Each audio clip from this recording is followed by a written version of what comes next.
What up? Welcome to another episode of the Dealer Talk podcast. This is your host, Herb Anderson. Thank you so much for tuning in. In today's session, we're talking to my very good friend, Mr. Chris Pellinger. I've known Chris for a minute. We actually have collaborated together on the professional side, and I've always appreciated his perspective. Plus, he has a used car department that's a little bit unique. It's not in the typical sense. It's not one that I see often when I'm consulting with individuals. And considering just the state of the industry this year and the impact that used cars is having, I thought this would be a great conversation to have, and hopefully there's some takeaways that you can take back and implement in your day-to-day. Make sure to take some notes. Chris is an awesome dude, and you're going to get some value from this session for sure. If you haven't done so, please make sure to share this podcast with a friend. Share this episode with somebody that can benefit from this information so that they can take it back to the dealership and implement it in their day-to-day. All right, without further ado, let's get into it. Let's check it out.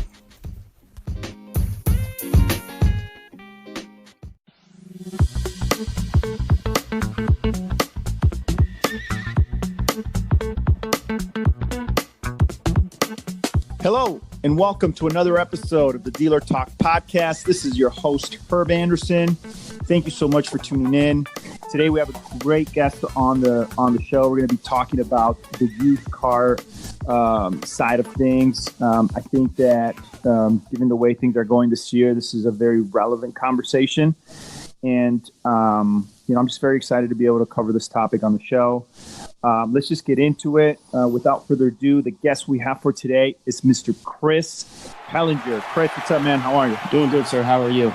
I'm doing great, brother. Hey, man, it's great to have you on the show. We've obviously worked together in the past, excuse me. You're somebody that I've always respected as far as, doing what you do. And so I'm just happy to have you on the show and kind of pick your brain, man. Oh, thanks a lot, Herb. I do appreciate all your advice you gave in the past, too. So it's definitely a great relationship. Right on, brother. So first question I ask everybody that comes on the show is, can you give us a little bit of a background just to kind of establish your experience? Yeah, I got into the car business, and I was like 18 as like a lot porter / assistant recon manager. So I've been in the used car end of it for a very long time. Helped the recon manager and the used car manager buying cars, also with the recon process. I did that for about 6 years in California, moved back to Vegas because that's where I'm somewhat originally from.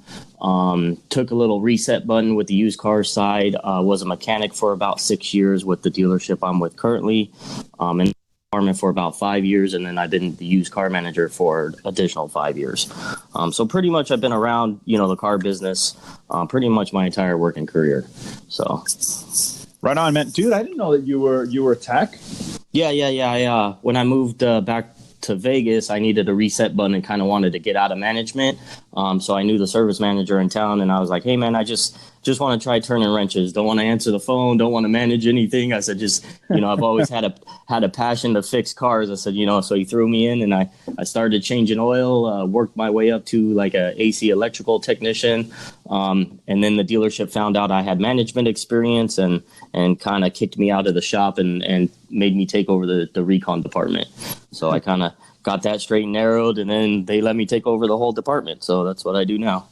Right on, yeah, and we'll cover that. I know you have a unique situation in your current role, but yeah, man, I'm surprised. I didn't know that side of things. Was it?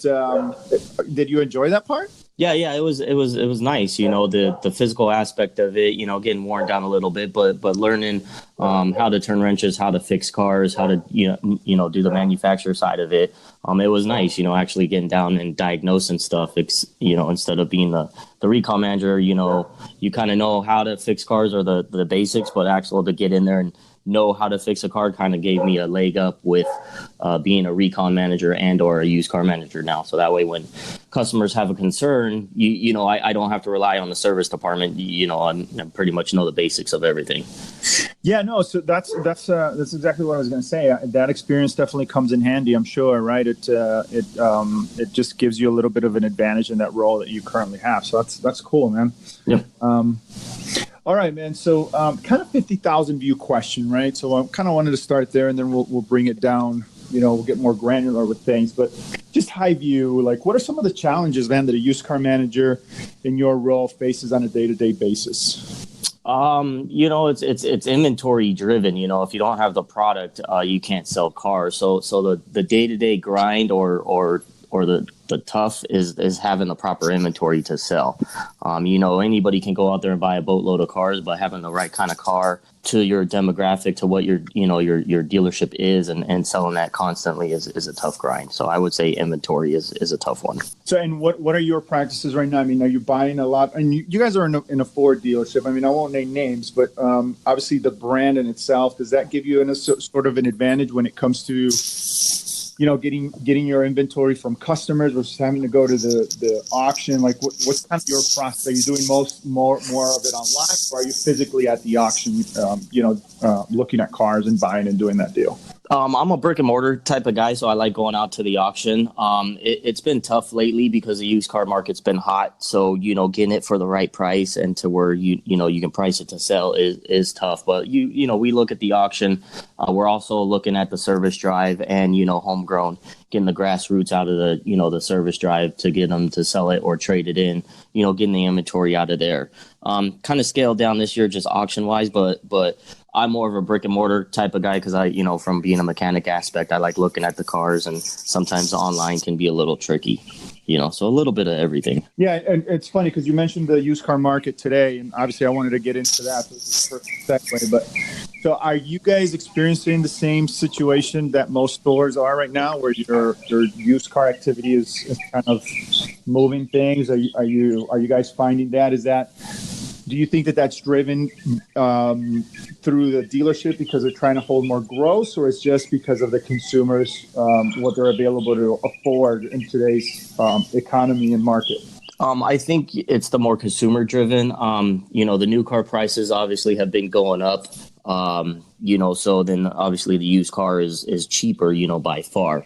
So I think it's twofold. One, the new car market is going up and being a little stale, so people are looking towards the used car because you can get them a cheaper, so therefore it's driving the used car market up. Right on. But that's hurting you guys, or not just you, but the industry in general on the auction line. I mean, is it, cars are a little bit more expensive? Are you finding that as well? Yeah, with the used car market being up, cars are definitely more expensive. And then everything's a lot quicker nowadays, because you got the internet buyer, you got the book changing all the time, your price to market. So a lot of things happen a lot faster, and which drives the prices up, and a lot more people, are looking to keep the inventory because the used car market is going up. Yes. And I mentioned, we talked about your unique role over there where you are. And I kind of wanted to highlight that because I think there's some insights that you can share with us. So you're the used car manager, but you're also the recon manager, right? So you oversee that department as well? Yeah, I oversee it. I have an assistant now that directly involved with the mechanics, so I'm not directly right over the mechanics, but yes, I oversee the recon department, and the recon department is directly under the sales department. They have nothing to do with service.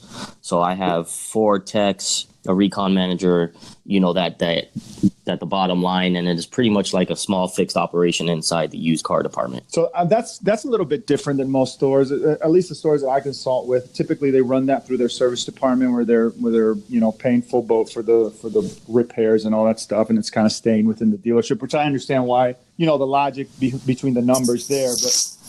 Do you find that in your current situation, is it better? I mean, does it allow you to hold more gross because you're kind of overseeing just that side, and then you can price the vehicles accordingly, plus you can push them to get the vehicles done quicker? I mean, what are the advantages of doing it that way? Yeah, it definitely helps with getting the cars done quicker. Also controlling costs back there because also they're not a flat rate or commission base, their salary or hourly, so it definitely helps me with the cost of the used cars. And then with the more, the more cars we sell, the more cars they recon. So obviously then more dollars get pumped into my recon department. So it's a twofold, so it is a little bit different, but it just, if you want to help service out, or, in my case, it's helping you, it's going to the used car department, which it should be because they're used cars. But, the old theory is the service department needs to fix the cars so they would get the profit, But dude, I don't know, man. I kind of want to explore that a little bit because it's very interesting to me. So you guys, at the store level, there's no, like, do they give you an RO, like on the service department? Like, hey, it's going to cost X amount, or is that a RO based on cost, or is it based on full boat, or like how does that work, man? No, I set the labor amount, which then funnels back into my used car department, and then parts I'm paying cost plus. I think I'm at 30% on parts, so that's it, but normal, write a repair order, same safety. Same, we change the oil, we do the same process, except, instead of going to the fixed operation side of it, it comes over to the used car side of it, but yeah, same, we charge labor. Same with my detail department, the car gets charged the detail, but it's just directly under me where I don't have to rely on the service manager or a service writer or any of those guys, they're completely cut out of it, right. and then it also helps me, because obviously cars break. So if I have a concern after the sale, it helps me control the cost of, fixing the car after the sale where I can, help that out a lot easier than I would be under the service department, so after the sale, taking care of customer concerns definitely helps out. What about on the tech side? I mean, does it allow you to kind of have a better turnaround time with your used inventory? It must, right? Yeah, it definitely helps. With the way we're set up, I mean, I can, take it back there, get it done right away because they're directly under me. Where being with the service department, sometimes you got to go to a service writer or their recon manager, and who knows how they got it set up. But yeah, I can definitely got a lot more control over it, getting the cars done a lot faster with the guys working directly under me. That's interesting, man. I think that there's definitely something to be explored there. I don't know. I just see a lot of advantages of doing that way. And, we've talked about it in the past, and I always thought that was a little unique. So I definitely wanted to make sure we highlighted that here and just kind of give put that perspective out there. Yeah, it was definitely strange. Like when I did this, years ago in California, I was a recon manager and I was, 80% service. I was a typical flat rate mechanic. I managed those, watched the hours, everything went to service, So yeah, I was a service employee, So when I got thrown into this one, I was like, whoa, wait a minute. How do you guys do this? I mean, so yeah, it was a little learning curve too, going, okay, I understand it now, But yeah, we set it up. We cover labor, charge the car. It covers my guys' labors, a little bit of profit in there, just like your typical, effective labor rate. We work on all that. I got to pay for the shop back there. I cover all the oil. It's just like a little tiny, fixed operations inside the used car department, and it works out good. It helps out the bottom line. Oh yeah, for sure. And it's like your internal department is completely separated from the actual service side. Yeah. Yeah. Now we get a couple service managers that when they see that, they go, what? And I'm like, yep. Sorry, guy. So. Well, but see, my philosophy with that has always been that it's an advantage for the fixed op side. It doesn't keep their activity real. You know what I mean? Right. Yeah. Go ahead. I was going to say, because that manager, what he can really control is CP, internal and warranty. That's going to fluctuate depending on the industry and things of that nature. Right. So it may cushion his numbers sometimes when he's having a bad year or something like that. So I like this separation almost. Yes. At the end of the day, the owner of the store just depends on what bottom line they want to inject cash flow into. And with us, it's the sales department, because the old additive is, sales department will give it away if they can, but service department, if the recon's in fixed ops, then they keep that money. Well, we do the same thing. We just flip it over to the bottom line of the sales department, And then it keeps the sales with the sales. You know what I mean? Because that really benefits the front of the house. So that's the way it should be. So yeah, and I still help out the service department warranty work. Sometimes things get over my guy's head. So I still go, I still enlist some of the service department. That's one thing I love about the used car department is, like besides the general manager, I'm the only person that knows everybody. I got a little bit of, I buy parts, I service cars, I sell cars, so I got a finger in every single department and help build those departments, because a strong used car department will pick up your entire dealership. And that's one thing I love about the used car department. Yeah, I totally agree with that, man, for sure. Especially when it comes to profits, the way things are going. Yeah. Definitely. Oh yeah, they're it's tough. You gotta look at every single angle. All right, dude. So I definitely want to ask you this question, and it has to do with the initiatives that the brand that you represent made. I believe it was last year where they kind of switched their whole lineup. Oh yeah. How has that been working out? What are you seeing? What do you think that represents for the future? Because a lot of the other brands, especially the locals, right, the big three, have kind of switched to. They're all kind of gotten in line with that model. Right. It's tough. They got a lot more data and a lot more insight of what the market's doing. But when you take out a whole classification of cars, it gets a little tough. So it's been a little different. Sales are down on the new car side, and I've noticed my inventory on the small compact cars and the family size sedans or whatnot, it is shrinking. So it's a lot harder to find those because I'm losing that trade in. A guy will trade in a compact and maybe buy a compact or a mid-sized car. So it's definitely seen some effect on that. Who, what, and why they did that, I have no clue.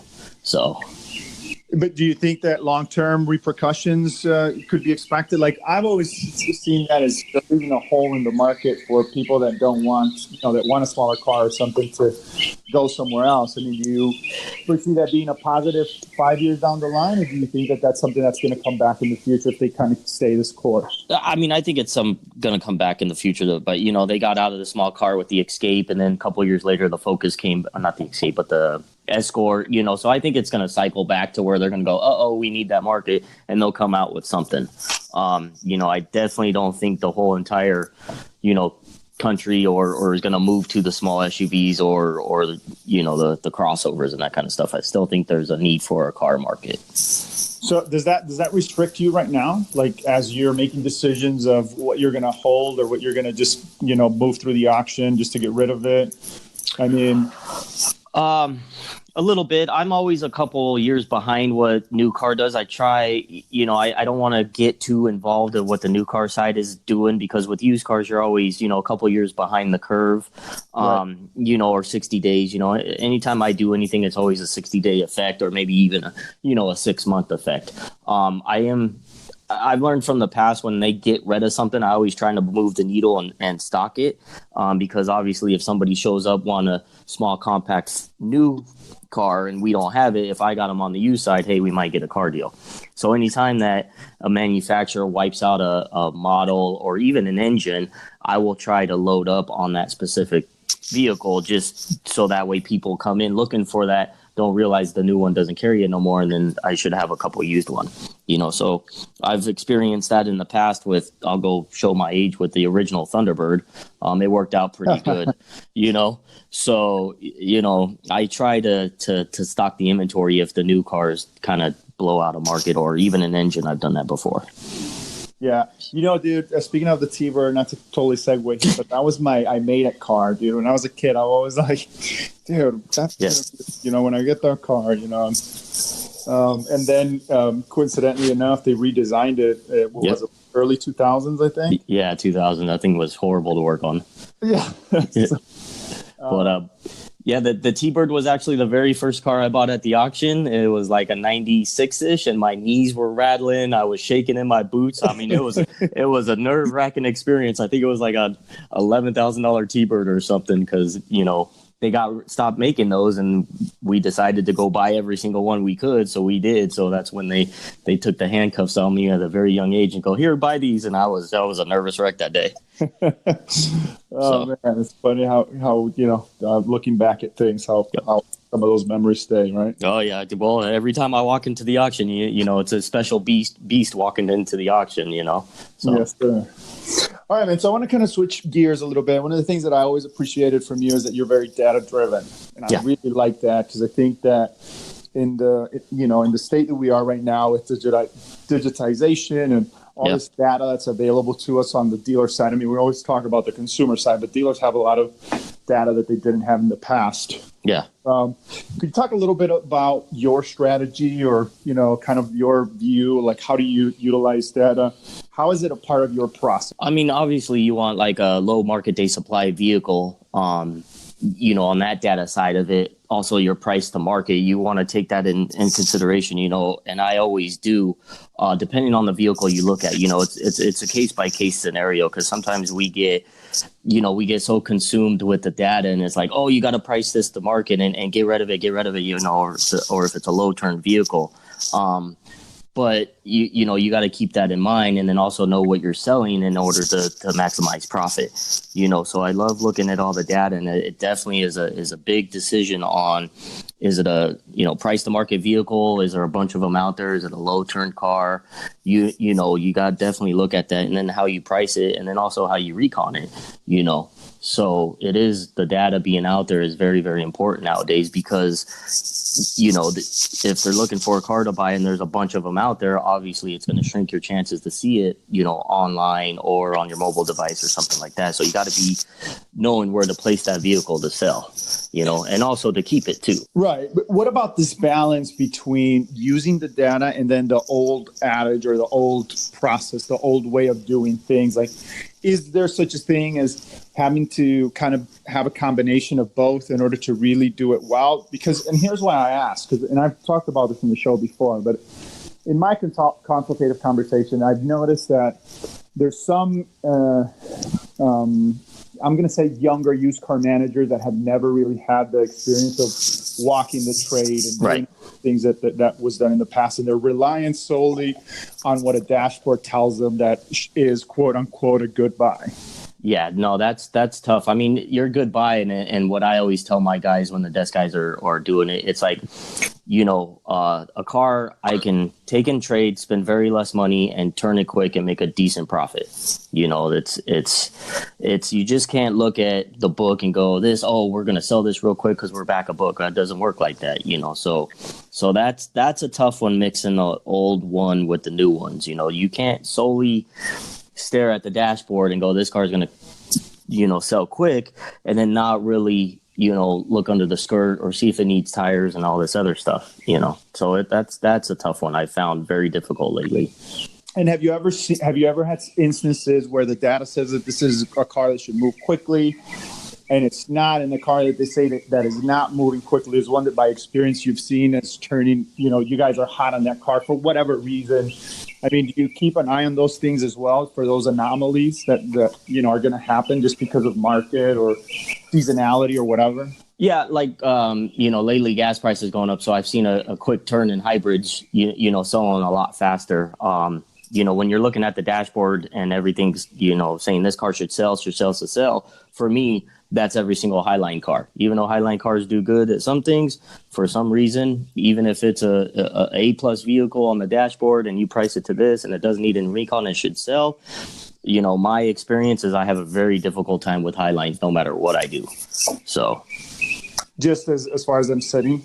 Yes, just as far as them, just sitting on the lot, even though you got everything's in the green, you're in it right, you got decent profit, you didn't need much recon, you got a price to market good, and I just, for some reason, they just sit on the lot. Yeah, I think sometimes it's just the perception of buying that car Yeah. You know what I mean? Like, I'm at a domestic store like me, right. I'm sell trucks, most, we got the number one selling truck for many, many, many years, so a guy looking for an F-250 and stumbles upon a 5 Series, it's kind of a hard turn. Right. So, and I keep trying to, but that's just me, and I've been at my store a long time. So maybe those things play into consideration too. Like, you've been there for a minute, so you kind of have that dialed in, but because the shift is happening in the industry, right? Like the the veterans are moving out and this new generation is coming in, and they're just all technology based. So it's good to have a mixture of both. Yeah, I think you still do. It's tough, because sometimes, there's still a lot of old car guys out there, and trying to, even me, it was tough trying to move the needle, but you noticed, certain aspects, of pricing them to market, pricing them to sell, and making some profit is hard, but that's what's driving the business. I think something crazy like 80% of people start online now, or it's ridiculous.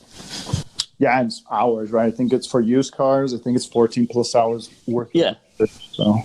Yeah, I try to tell people, these guys are looking at cars for weeks on end. They're just not coming to kick tires anymore. But we still get those guys driving by and, not really looking to buy a car. And next thing you know, you sell them a car, So it's still tough to mix both of them, True. Yeah, for sure. All right, so that's kind of a perfect segue, man. I had this question I wanted to ask you about just the shifting consumer expectation, if you will, and especially the how that's reduced margins from online competition. In particular, let's focus on Carvana, for example, and the customers today expect to buy things online. Right. That's just an expectation. Yeah. Now, I'm not a believer that we're ever going to get to a point where our consumers are going to be 100% buying their vehicles online. Maybe they will. I just don't. I think that there's more of a hands-on feel, touch, smell, sort of an experience. Yeah. But Carvana's numbers are way up, and they seem to be doing really well.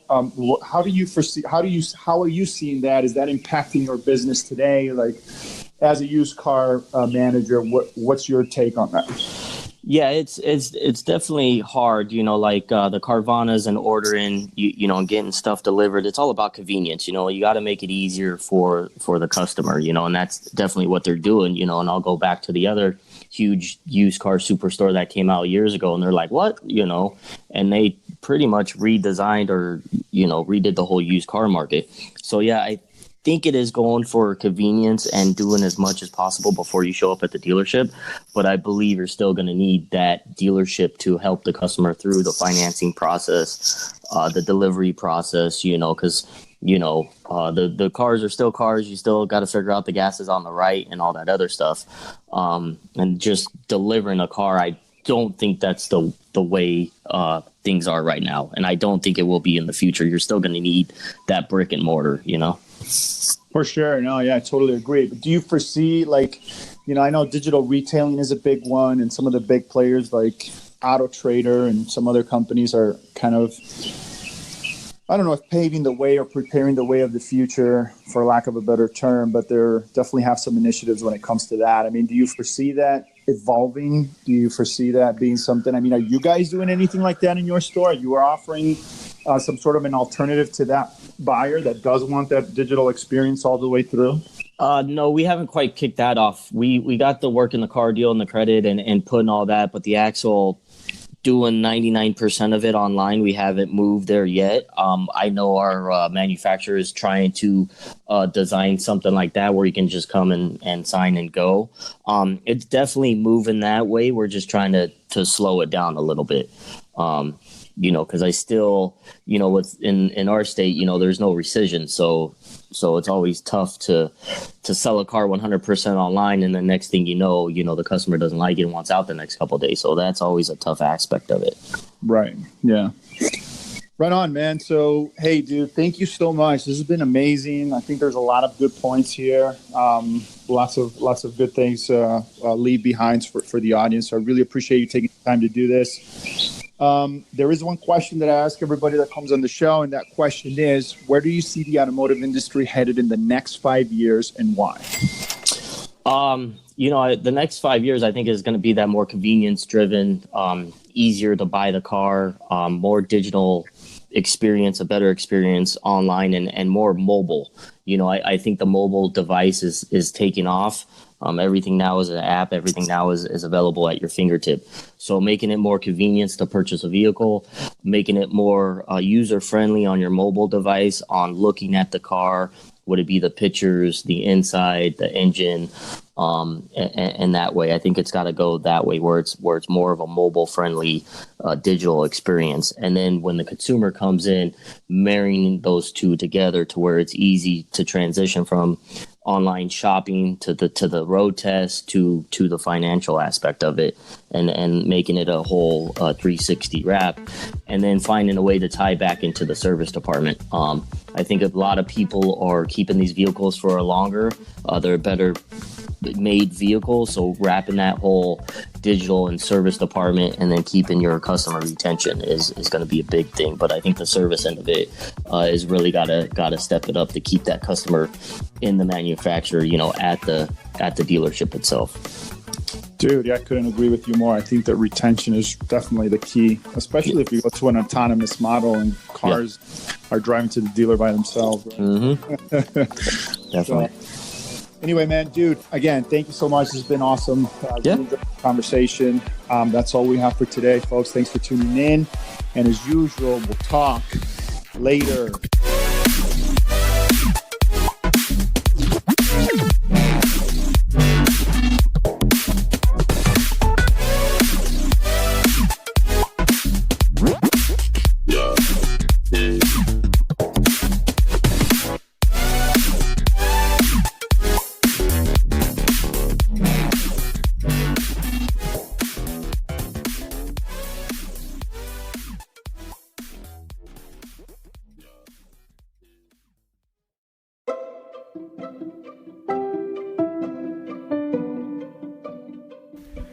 You made it all the way to the end. Congratulations. Thank you so much for tuning in. We truly, truly appreciate it.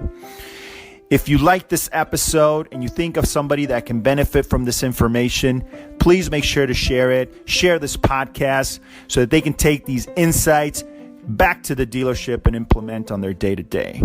Thank you so much. And as usual, we'll talk later.